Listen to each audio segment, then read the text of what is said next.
구약성의 누가복음 12장 29절부터 30절인데 그 다음 절인 31절까지의 말씀 함께 읽겠습니다. 12장 29절부터 31절까지의 말씀을 함께 읽겠습니다. 너희는 무엇을 먹을까 무엇을 마실까 하여 구하지 말며 근심하지도 말라. 이 모든 것은 세상 백성들이 구하는 것이라. 너희 아버지께서는 이런 것이 너희에게 있어야 할 것을 아시느니라. 다만 너희는 그의 나라를 구하라. 그리하면 이런 모든 것들을 너희에게 더하시리라. 아멘.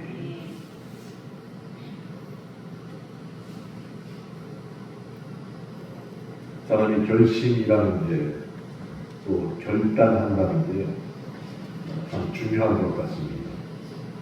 제가 지난번에도 말씀드렸지만 1월 달에 12월 달에 병원에 갔다가 절대로 넘어서는 안 되는 피해 농도 중에 제가 2.5가 넘어서는 안 되는데 처음으로 2.65가 되었습니다. 음식암이면 항생제인데 아무리 생각해봐도 항생제를 참 많이 먹었어요. 감기고. 제가 2월 2일날 다시 2일이나 3일날 병원 가서 다시 혈액 검사를 하고 진료를 받아야 됩니다. 그때는 내가 다시 2.5 밑으로 내려가겠다 결단을 내리고 나서 항생제를 웬만하면 안 먹어요. 조금만 몸이 안 좋아도 항생제를 먹었습니다. 더불어서 피부약을 약 15년 동안 매일 먹었는데 피부약도 딱 끊었어요. 몸이 너무 간지러워. 그런데도 안 먹고 버텼어요. 조금씩 어디의 강도가 조금씩 제가 좋아지고 있습니다.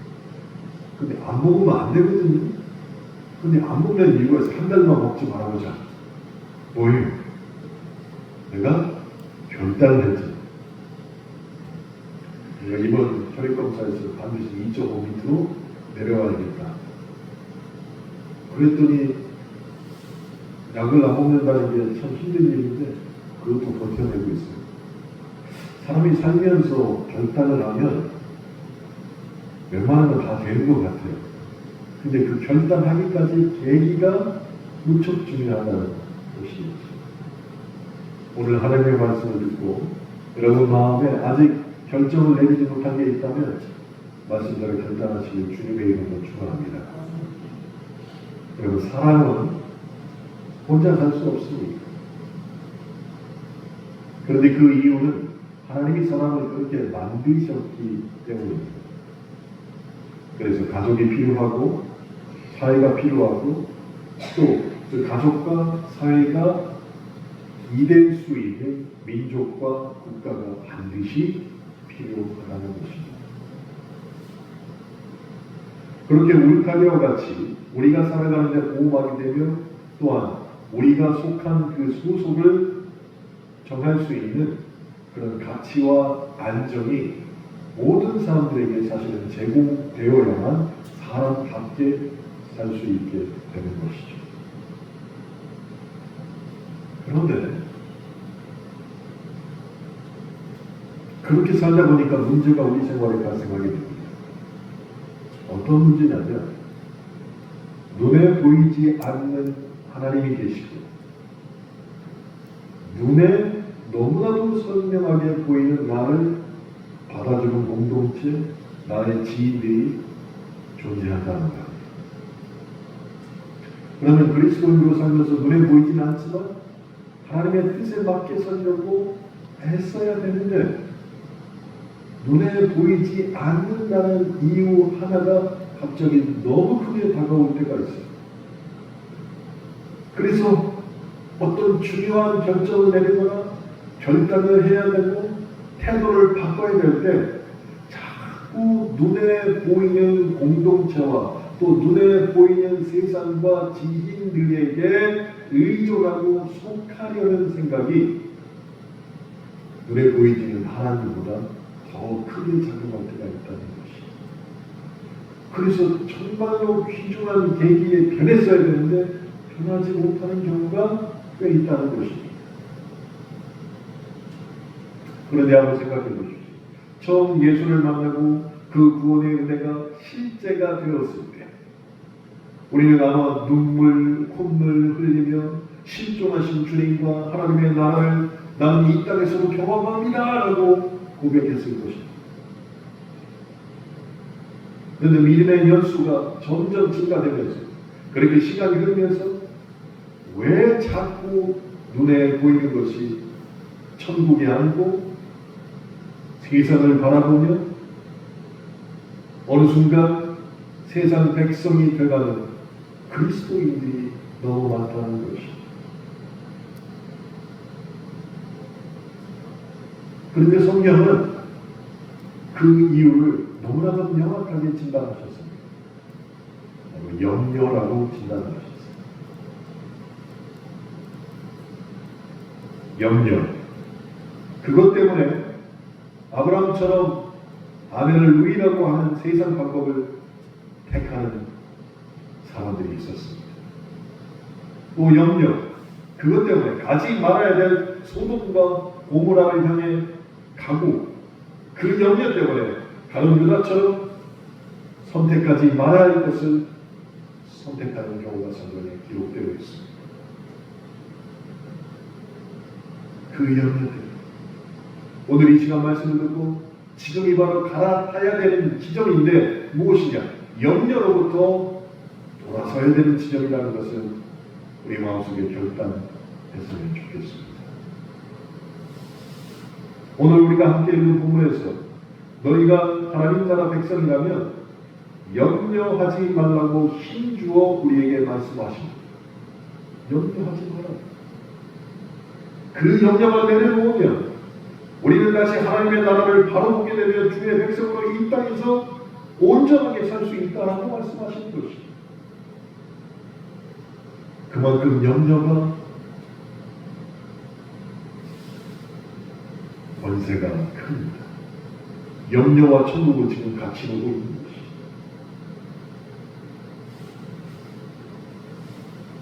독일 라이프치히에 가면은 기차를 타고 1시간 반 정도 계속 가다 보면 트라이앵글 지역이라는 데가 나옵니다. 트라이앵글이 이렇게 생겼잖아요. 삼각형으로. 왜 트라이앵글이냐면 한쪽은 독일이고 한쪽은 체코고 한쪽은 폴란드예요. 딱 국경이 그렇게 세게 나라가 트라이앵글처럼 딱 마주치고 있어요. 국경이. 그래서 그 트라이앵글 지역에 사는 사람들은 그 사람이 독일 사람이든 체코 사람이든 폴란드 사람이든 간에 다 3개 국어를 할 줄 안다. 독일어도 하고 체코말도 하고 폴란드어도 한다는 것이죠. 그러면서 먹는 음식이나 문화도 나라가 다르지만 다 섞여 있다는 것이에요. 처음 그곳에 방문한 사람은 이 사람이 어느 나라 사람인지 알 수 없다는 것이죠. 그런데 그런 트라이앵글에 사는 사람들처럼 지금 우리의 신앙생활이 마치 국경에서 신앙생활하는 사람들과 같은 모습으로 비춰질 수 있다는 것이 내가 어디 소속인지 모른다는 것이 독일 사람도 됐다가 체코 사람도 됐다가 폴란드 사람도 되는 것처럼 내가 그리스도인의 사람인지 세상 사람인지 아예 믿지 않는 사람인지 모른다는 것이 근데 그 모르게 한 게 무엇이냐? 염려 때문이라는 것이. 이 세상과 하나님 나라 그 사이 국경에 거주하면서 두 나라 언어를 모두 사용하고 두 나라 문화를 모두 사용하며 두 나라의 이중 정체성을 가지고 살아가는 그리스도인들이 꽤 있다는 것이. 그런데 이 트라이앵글 지역에 사는 세 정부는 독일도 그렇고 체코도 그렇고 폴란드도 그렇고 그 지역에 사는 자기 국민들에게 별 신경을 안 쓴다는 것이. 그냥 서로 왔다 갔다 하며 나름의 문화를 만들어줘서 그냥 동화되게 살게 가만히 놔둔다는 것이. 좋게 말하면 자유이고 나쁘게 말하면 국가가 방치하는 것이죠. 그런데 우리 역시 세상도 하나님 나라도 아닌 그런 모습으로 살아가고 있는 것은 아닌지 돌아봐야 한다는 것입니다. 오늘 본문 31절에서 다만이라는 부사가 등장을 합니다. 다만. 이 다만이라는 부사를 통해서 우리가 무엇에 집중해야 하는지를 성경은 우리에게 말씀하십니다. 무엇입니까? 너희는 그의 나라를 구하라. 이 다만이라는 부사가 이 문장을 지금 가리키고 있는 것이에요. 이 말의 뜻은 무엇일까요? 소속을 분명히 하고 그 나라 백성으로 살라는 것이, 자꾸 왔다 갔다 하지 말라는 것이, 세상과 그의 나라를 왔다 갔다 하지 말고 다만 그의 나라에만 거하라 라고 성경은 우리에게 말하고 있습니다. 그러면서 그의 나라 언어를 쓰고 문화를 익히며 가치관을 가지고 그런 태도로 이 세상을 살으라고 말합니다. 왜 그럴까요?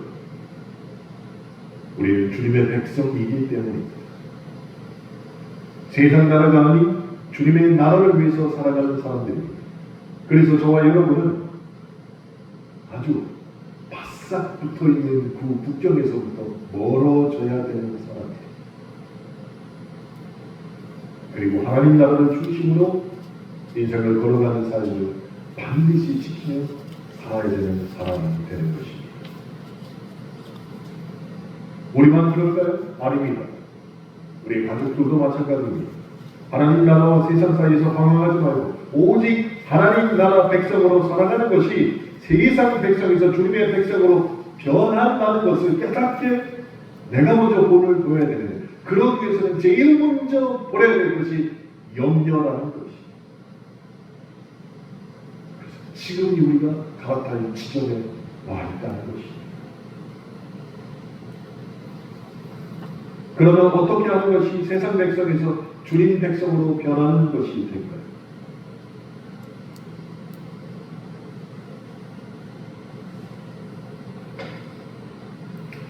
저는 이것을 추가적으로 설명하기 위해서 엘리야의 이야기를 드리려고 합니다. 엘리야는 북왕국 이스라엘의 아합 왕조 때 사람이었습니다. 그런데 이 엘리야와 아합은 정치적으로 그렇고 종교적으로 그렇고 숙적과 같은 관계였습니다. 아합에게 엘리야는 자신의 국정에 맞서 끊임없이 문제를 제기하고 백성을 선동하는 야당 정치인과 거의 똑같다는 것이었습니다. 뭐만 하면 다 엘리야가 반대를 합니다. 그렇지만 왕이라 할지라도 엘리야를 함부로 할 수 없었습니다. 엘리야에게서 나오는 카리스마와 그리고 상징성을 아합이 왕이면서도 쉽게 제어할 수 없었다는 것이죠. 반면에 엘리야에게는 아합이야말로 바알신을 섬기면서 하나님이 통치하시는 이스라엘을 혼합 종교 나라로 만들어 나라를 어지럽게 하는 장본이라는 것을 알게 되었어요. 그래서 엘리야는 어떻게 했습니까? 기도해서 이스라엘 하늘에서 3년 6개월 동안 비가 내리지 않게 했습니다. 이것은 아합에게는 너무나도 치명적인 상황이 되었습니다. 보건 왕조 시대와 마찬가지로 엘리야 시대에도 하늘이 적절한 때에 비를 내리게 하지만이 오곡백과가 무르익게 됩니다. 더불어서 키우는 가축들이 양과 소도 비가 내려야만 키울 수가 있었습니다. 그래서 왕이 덕이 많고 복이 많아야지 백성들이 편하게 살 수 있다.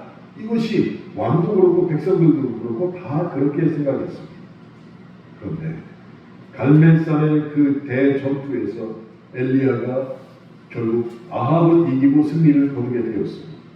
그러니 아합은 이제 정치적으로 더 큰 상처를 입게 되었습니다. 그럼 우리 생각에는 아합이 그렇게 정치적으로 큰 상처를 입었으니까 이번에 가서 바알신을 이스라엘에 갖고 온 혼합 종교를 만든 그놈을 완전히 때려잡아서 다시는 재기하지 못하도록 엘리야가 눌러버려야 되잖아요.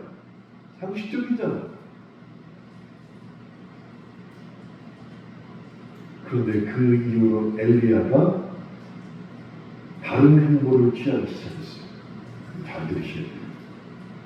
첫째는 자신의 눈에 나라의 원수와 같았던 그 아하방을 대하는 태도가 달라졌습니다.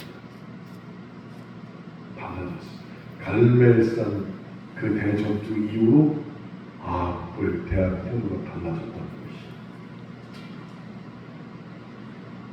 더 쉬운 걸로 하면 이제는 엘리야가 아합 때문에 염려하지 않아도 된다는 것이. 염려를 버려버리니까 아합을 대하는 태도가 달라졌다는 것이. 열왕기상 18장 41절에서 엘리야가 아합에게 이렇게 말합니다. 올라가서 먹고 마십시오. 먹고 마시라는 거예요. 엘리야. 아니 지금까지는 그를 죽이려고 서로 간에 죽이려고 안숙이었는데 이제 올라가서 먹고 마시라는 거예요. 열왕기상 18장 44절에서는 큰 비가 있을 것이니 걸음을 재촉하여서 왕궁으로 돌아가라고 먼저 얘기해 줍니다. 비가 오기 전에도 말이죠.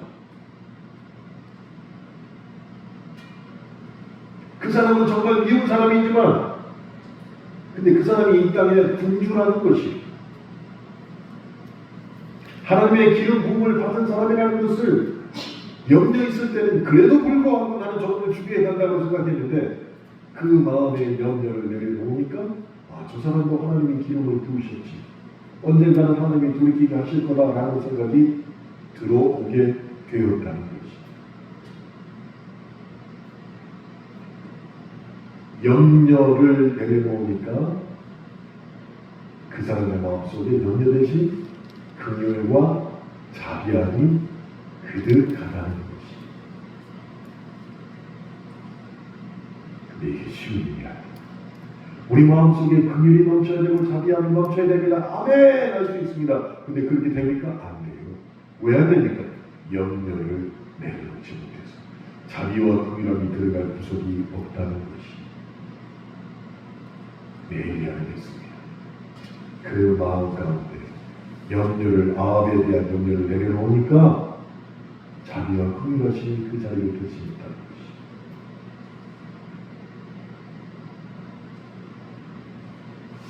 엘리야를 보면서 두 번째 제가 느낀 것은 그때부터 3년 6개월간 비 오지 않던 하늘에 비를 달라고 엘리야가 먼저 간절히 기도했다는 것이. 아니 비를 더 안 내려야지 아합을 더 공고한 처정에 넣을 수 있는데 엘리야가 먼저 하나님 비를 주시옵소서로 먼저 기도하기 시작했다는 것이죠.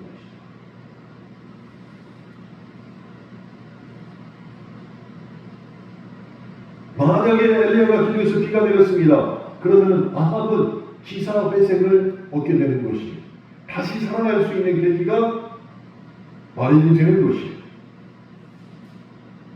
생각해보세요. 3년 6개월 동안 비가 안 오다가 갑자기 비가 내렸습니다. 누구 때문에? 엘리야가 기도해서. 그런데 그 정치적 수혜자는 누가 됩니까? 왕이 되는 것이. 엘리야가 되는 것이 아닙니다. 근데 엘리야는 그 사실을 뻔히 알면서도 하나님 앞에 비를 내려 주시옵소서라고 기도하게 됐다는 것이. 왜 그랬을까요? 사자성어로 성공부사입니다.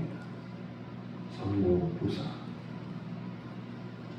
비를 내려서 회개해서 하나님께로 돌아온 자기 백성 전체를 살리는 것이 더 중요하게 생각했다는 것이. 누구보다 아합을 때려잡는 것보다 이제는 비가 내려서 수많은 백성들이 어려움을 벗어내고 기쁘게 살 수 있는 것이 아합을 죽이는 것보다 아합을 더 못살게 구는 것보다 더 중요한 일이 되었다는 것이. 언제? 염려를 내려놓으니까 다른 사람의 형편을 보이기 시작한다는 것이.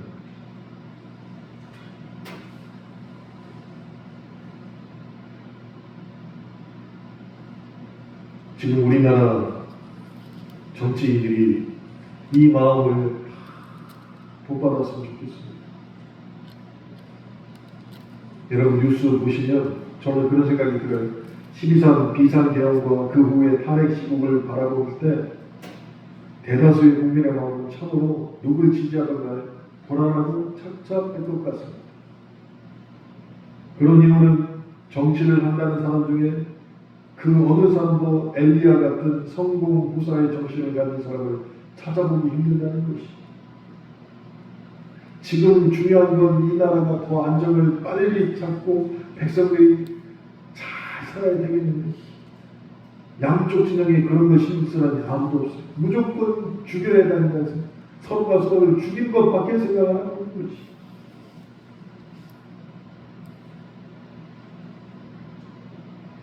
그 엘리야는 어떤 것이 나라와 국민 전체를 위한 것인가를 생각하게 되었더니 아방을 더 못살게 물고 그를 죽이는 것보다 비가 내려서 모든 백성들이 혜택을 누리는 것이 더 중요한 것이라는 성공 무사를 깨닫고 하나님 앞에 먼저 기도해서 비가 내리게 해달라고 기도하는 것이었습니다. 이것은 그 마음속에 염려를 버린 사람, 그래서 세상 백성에서 주의 백성으로 거듭난 자만이 할 수 있는 일이 되는 것이, 거듭나지 않으면 여전히 상대방을 죽이는 데만 애쓸 수밖에 없다는 거죠.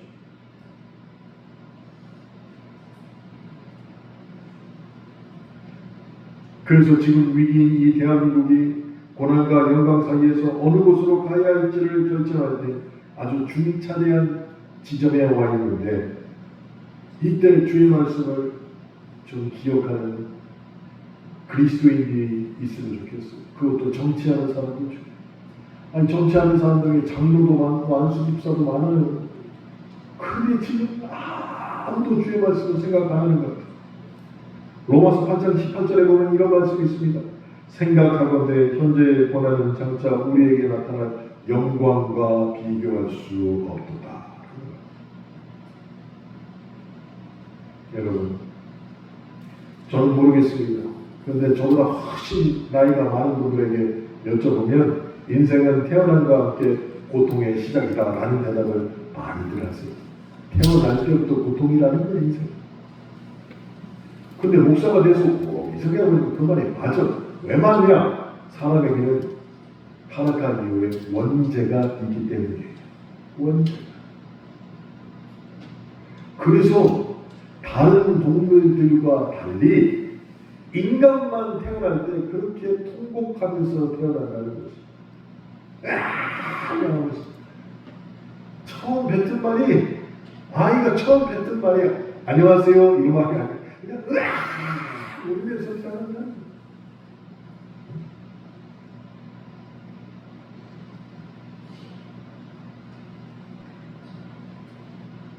근데 다른 동물들은 태어날 때 인간처럼 그렇게 울지 않는다는 것이.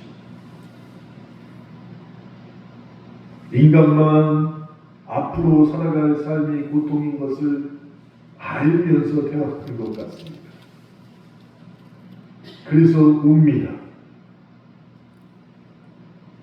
아이들에게 물어볼 수는 없지만 그 마음 가운데 혹시 야, 내가 태어나서 아기로 태어났는데 보니까 태어나는 것 자체가 고통이 시작이구나, 아는 건 아닐까라는 생각이 듭니다.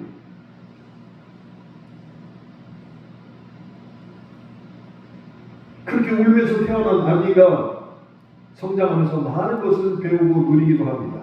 그래서 나는 좋은 일들도 많이 있습니다. 그럼에도 불구하고 우리가 울면서 태어날 수밖에 없는 이유는 짊어지고 있는 그 원죄 때문에 그 문제를 알고 있지만 내 스스로 해결할 수 없다는 것을 또한 알기에 울면서 태어날 수밖에 없다는 것이.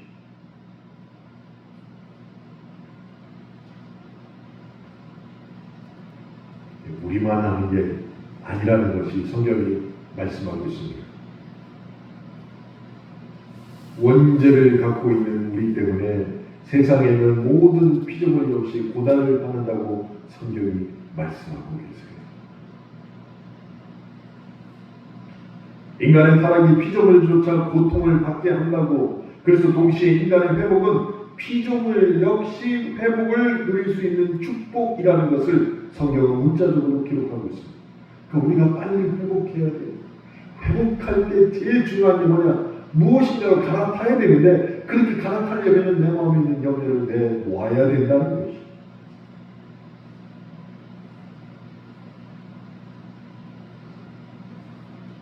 나만 그런 게 아니라 모든 피조물이 우리가 하나님의 아들로 회복되기를 원하고 소망하고 있다는 것이죠. 그만큼 우리 인간의 회복과 우리 삶의 하나님의 영광이 나타나는 것이 너무도 중요하다는 것을 인간만 모르고 모든 피조물이 알고 있다는 것입니다. 따라서 우리는 오직 예수 그리스도 그 십자가의 복음만을 붙잡고 절대 현재의 고난에 계속해서 묶여있는 삶을 살아서는 안 된다는 것이에요. 고난과 영광 사이에서 염려 때문에 근심하다가 그 염려를 주의 말씀으로 다 버리고 회복하면 우리는 하나님이 우리에게 주신 영광의 삶을 살아갈 수밖에 없다는 것입니다. 그래서 중요한 것이 현재의 고난을 어떻게 바라볼 거라는 것이. 지금 나에게 있는 이 현실적인 고난을 도대체 어떻게 바라볼 것인가.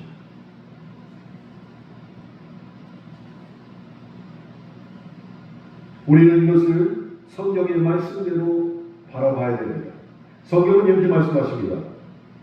생명의 성령의 법과 죄와 사망의 법이 다툼으로 말미암아 우리 가운데 고난이 찾아온다고 성경은 말하고 있어요.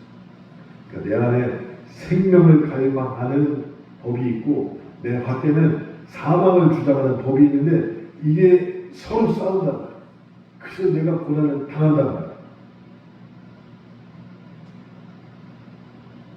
만약에 내 안에 생명이 없으면 싸움도 안 일어납니다. 그냥 사망의 법을 따라서 살다가 이 세상을 잘 살다가 죽으면 지옥 가면 끝인 것이. 그러나 내가 이게 고난이 있을 때 내 잘못 먹는데 갑자기 고난이 찾아온다. 이걸 어떻게 받아들여야 되는 것이.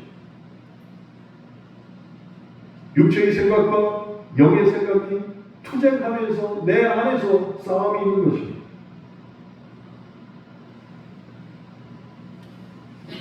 그렇게 육신의 생각과 영의 생각이 내 안에서 싸움을 계속해서 하면서 내 인생이 점점 걸어나가는 것이. 그때 발을 헛디디면 안 된다는 것이.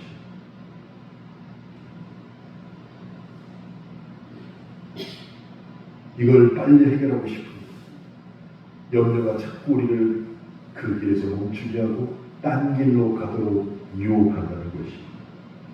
그래서 염려가 많은 사람은 현재에서 고난과 고통, 불안과 염려, 또 내 삶에 어떤 열매도 없을 것이다 라는 비관주의만 바라보게 되는 것이. 그런데 바울은 강력하게 현재의 고난은 장차 우리에게 나타날 영광과 비교할 수 없다라고 말하고 있다는 것입니다. 육신의 생각을 버리고 죄와 사망의 법을 버리고 영의 생각과 생명의 성령을 법을 쫓아 우리가 그리스도의 후사가 되어야 한다라고 우리에게 강력하게 말하고 있는 것이 바울의 생각입니다. 그럼 우리는 어떻게 살아야 될까요? 살아서는 그리스도와 함께 이 땅에서 승리와 영광을 쌓고 죽어서는 부활해서 그리스도와 더불어 이 땅에서 왕으로 사는 삶을 확신하며 살아야 한다는 것입니다. 우리가 살아가고 있는 이 세상에서 천국을 경험하고 천국을 소망하며 매일같이 살아야 한다는 것입니다. 그럴 때 우리의 가운데서 염려가 빠져나갑니다. 우리에게 나타난 영광을 바라보며 그대를 살아가면 염려를 이겨내고 버릴 수 있다는 것입니다.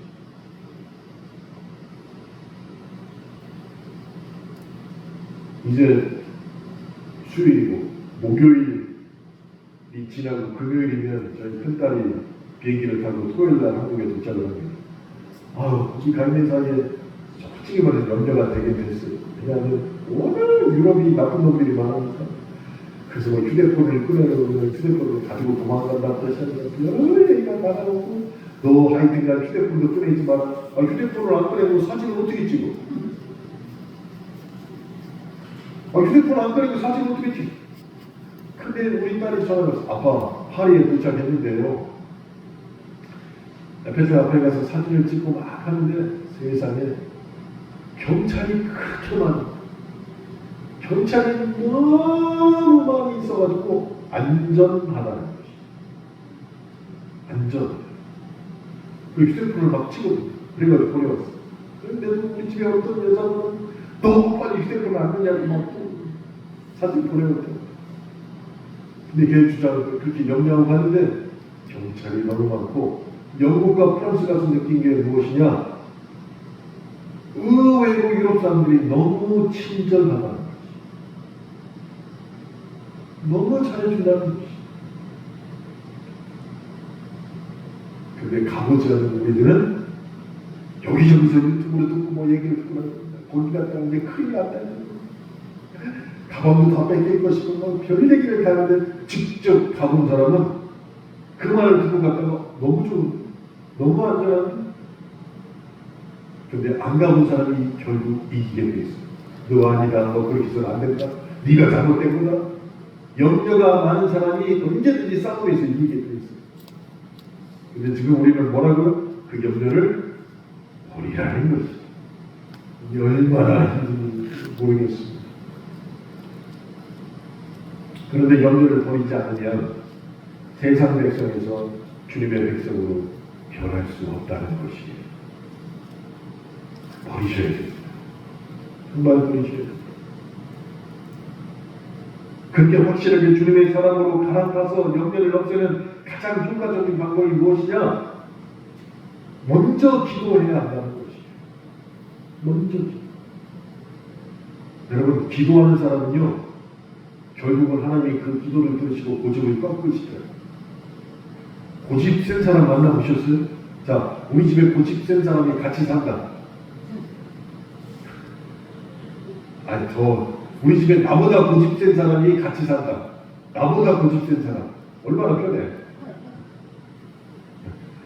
고집 센 사람하고 사는 게 얼마나 큰 고통인지 우리는 아마 다 알 것입니다.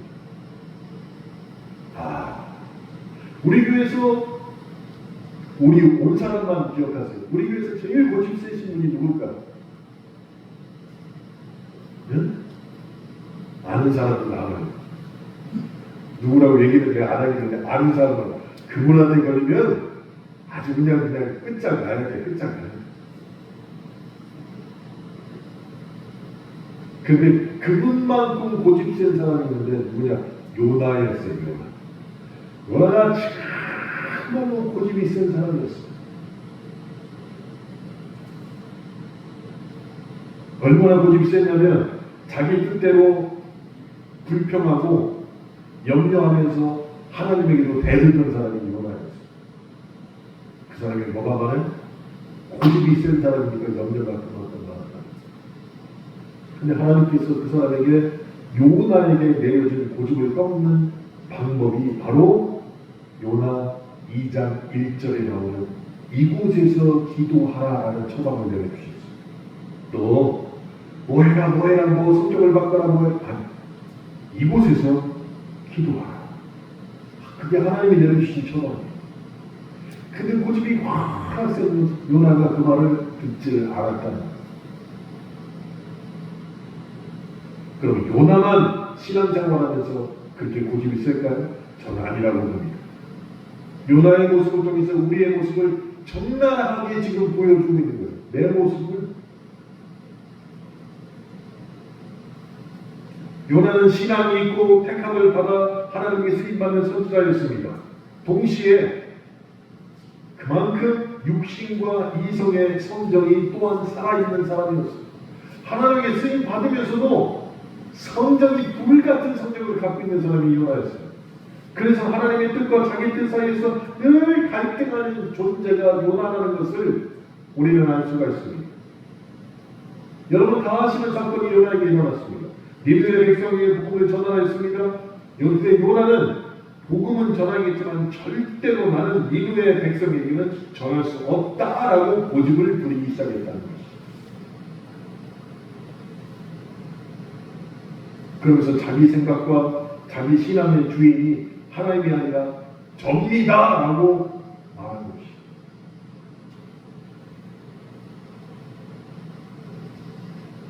하나님을 사랑했고 그의 뜻대로 살겠다고 다짐하며 서원하며 주의 길을 걷겠다고 말을 한 게 요나였습니다. 그런데 결국 자신의 뜻이 주님의 뜻보다 더 우선시되고 그렇게 살아가고 있다는 것이 아무런 죄책감을 느끼지 못하는 게 또한 요나였다는 것이. 그래서 하나님의 뜻을 분명히 알면서도 니느웨로 가지 않고 다시스로 도망을 갑니다. 그러고 고집 때문에.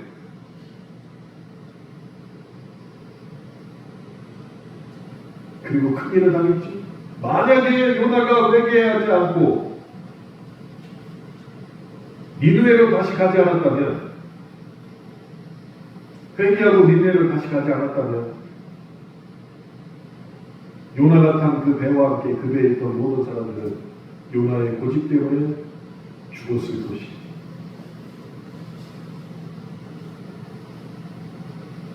여러분, 그렇다면 그리스도인 우리는 사실은 늘 죽고 사는 그 자리에 서 있는 것은 염려 때문에, 고집 때문에 내가 계속 그것을 붙잡고 있으면 결국 나만 죽는 게 아니라 나와 함께 있는 사람을 다 죽일 수 있는 사람이 우리가 될 수밖에 없다는 거죠.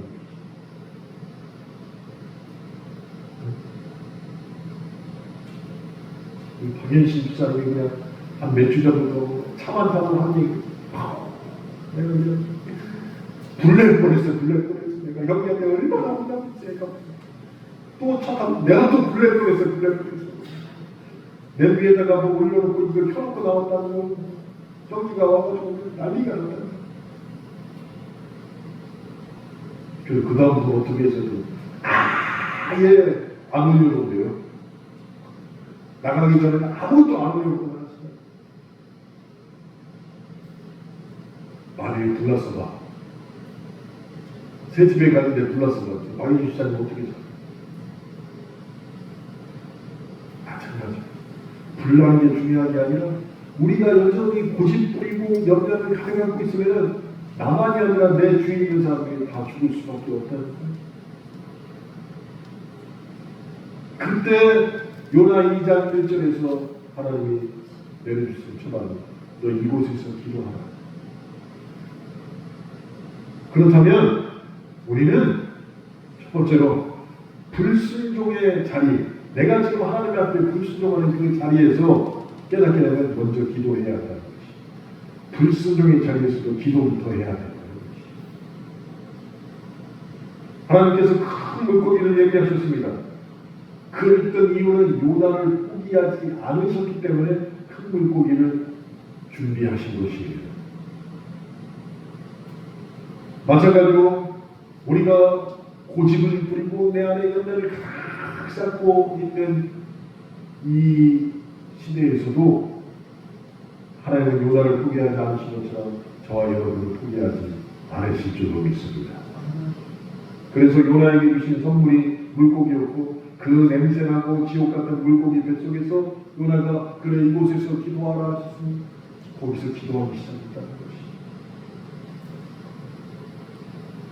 근데 그 자리가 어떤 자리였습니까? 물고기 뱃속 맞습니다. 그런데 그 의미는 무엇입니까? 불순종의 자리였고 염려의 자리였다는 것이. 거기서부터 기도하라고 하나님이 말씀하십니다. 우리는 때때로 어쩌면 자주 습관적으로 하나님의 말씀에 내 고집으로 말미암아 불순종할 때가 있다는 것이. 그리고 그 결과에 여전히 회개하지 않고 살아갈 때도 있다는 것입니다.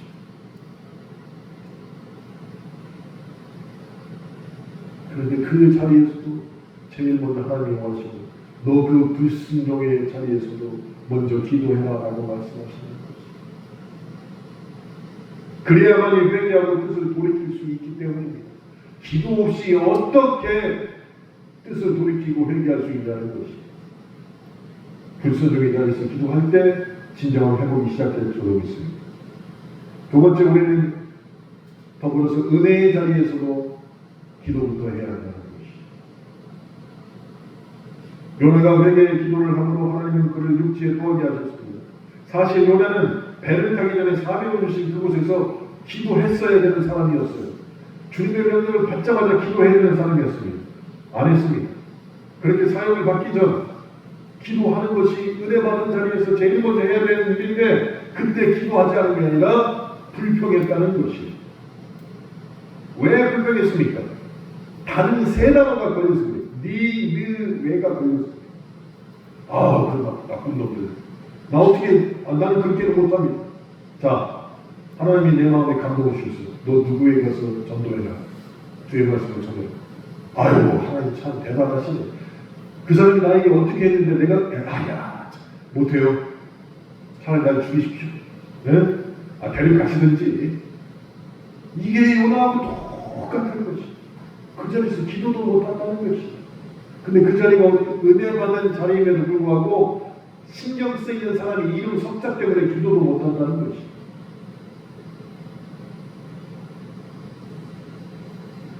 여러분, 우리가 은혜 받은 자리에서 기도하지 못하면 그 다음에 시험이 올 때 반드시 넘어지게 되어 있습니다.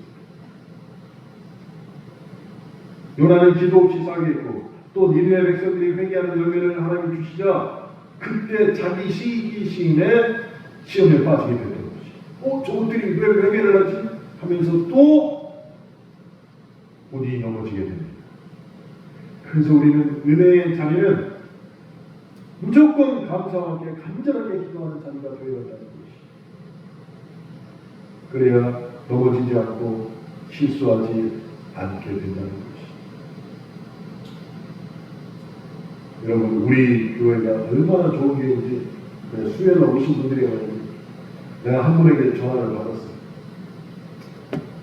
목사님 잘 계십니까? 아유, 잘 있지요. 근데 목사님을 통해서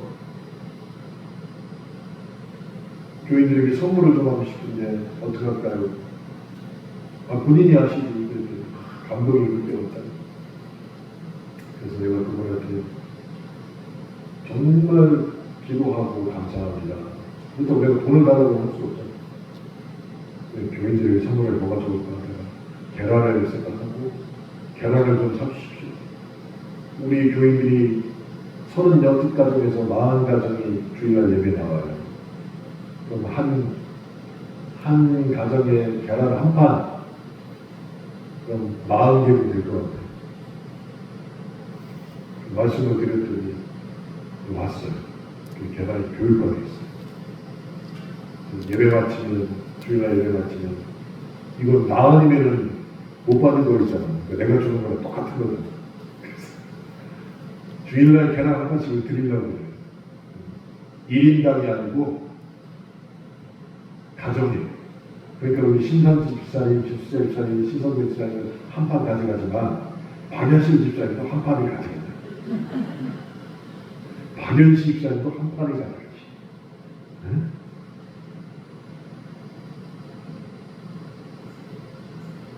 사랑하는 성도 여러분, 정말 깨어있어요. 왜 깨어있었냐? 지금이 바로 갈아타야 하는 지점에 우리가 와 있기 때문이에요. 그 지점 가운데 정말로 고집 버려야 되고 염려 버려야 되고, 안 그러면은 하나님을 위해 사는 선지자였던 요나가 고집 부리다가 그 개방심을 당했던 것을 우리가 똑같이 받을 수 있다는 것이. 그것은 결국 하나님의 뜻을 이루는 일이 아니겠죠? 모든 것이 하나님의 뜻대로 이루어지기를 기도하고 그렇게 살아가다가 단 한 사람의 이름 때문에 하나님이 어떻게 나한테 이룰 수 있냐라고 급발진하면서 하나님께 승진을 해요. 그것이 내 고집이고 내 연대라는 것이. 이걸 버려야 한다는 것이. 그래서 내가 원하지 않는 일이라 할지라도 주께 받은 은혜를 기억하며 그 기도를 통해서 아버지 뜻에 순종하는 실력과 능력을 지금 갈아탐으로 말미암아 키워내야 하는 시점에 왔으니 내 고집 버리고 염려 버려서 정말로 주님에게 우리에게 바라시고 원하시는 것은 땅 끝까지 복음 전하는 그 사역을 위해서 결단하시고 받고 다시는 귀한 역사가 있길 주님의 이름으로 축원합니다. 함께 기도하겠습니다.